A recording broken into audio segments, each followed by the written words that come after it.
Seiskan toimituksesta, terve. Anteeksi? Panu Hörkkö Seiskan toimituksesta, terve. Kuule, mulla olisi sellainen kysymys, että oliko sä tuolla Vaasassa niin viime marraskuussa viimeisenä viikonloppuna semmoisessa Fontana-yökerhossa? Olin, joo.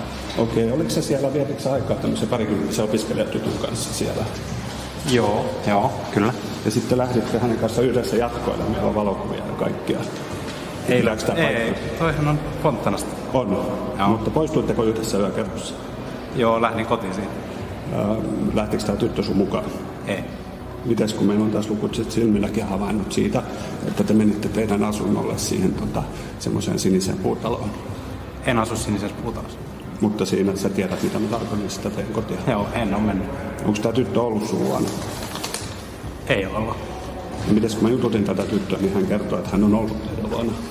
Okei, joo. Niin miten sä kommentoit tätä? Olen tavannut häntä kyllä. Joo, mutta veitte hänet myös asunnolle? Joo, kyllä. Okei.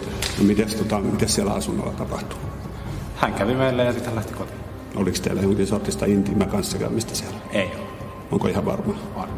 Onko tämä Maria vaimo tietoinen tästä, että teillä on perheen kodissa ollut tämmöinen parikymppinen opiskelijatyttö? On tieto. Ai ja mitäs hän siitä tuumasi sitten? Tämä on käsitelty perheesiäisenä asiana. Okei. Pitääkö se paikkaansa, että olette sitten vielä samana yönä päättynyt tuonne opiskelijakylään yöksi? Joo, menin jatkoille. Okei.